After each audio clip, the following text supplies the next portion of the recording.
Well, let's start with the economy. Your business is a barometer on the economy. What's it showing you now, U.S. and globally? Well, business travel is clearly coming back. It was whacked hard by the recession, and at United we're a business-oriented airline, so business travel is particularly important to us. We love all our customers. We just love some of them more than others, and those are the business travelers. And business travel is coming back, and that's, I think, a show of strength in the economy, and you see it across all geographic sectors. Obviously, Asia is very strong, taking the tragedy in Japan aside for the moment. Asia's been very strong. Latin America's been good.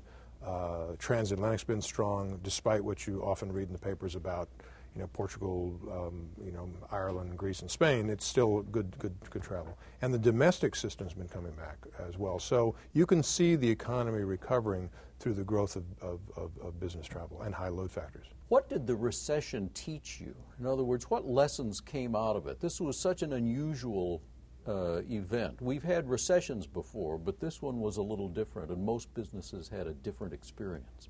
Well, from our perspective, we went into the beginning of the recession with very high fuel prices. And what I think we learned from it is the importance of capacity discipline.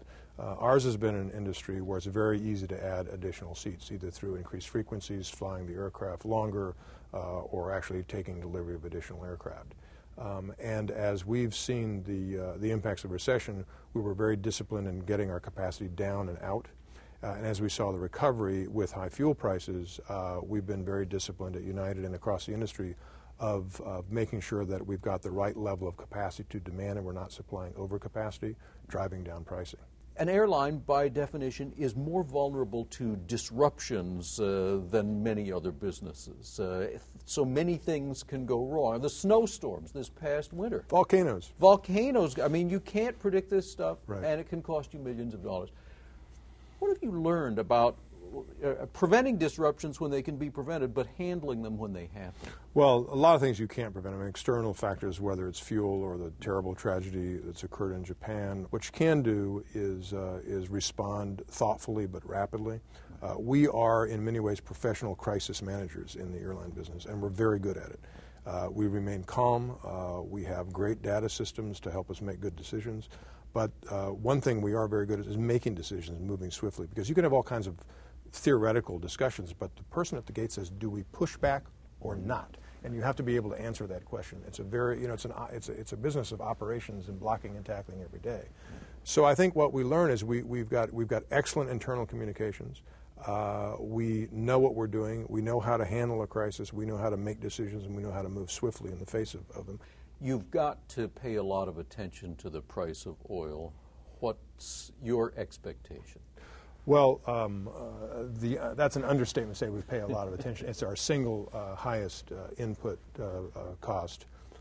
We burn, at today's prices, $25,000 of jet fuel a minute at United Airlines. Or put another way, for the amount of money we pay for fuel, we could buy a brand new Airbus A380, the big Airbus, every week and throw it away.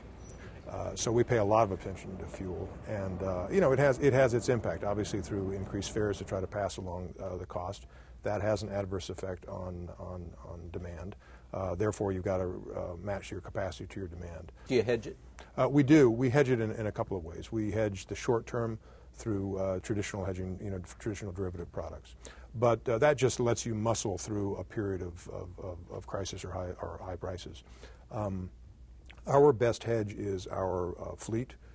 We've got a modern and fuel-efficient fleet. We have a great focus on operational efficiency. The industry is also very capital-intensive, so interest rates are of tremendous interest to you. What do you expect them to do? Again, it's hard for me to prognosticate on interest rates. We are a capital-intensive business. We're also a highly leveraged business. I can't tell you the directionality of interest rates. I just know an opportunity when I see it, and we tend to dive through those windows, because what I've learned over the many years in the capital markets, and in my prior life, I was a lawyer. In my prior life before that, I was a banker, is that when you see a window of opportunity, you dive right through, because it can close pretty quickly.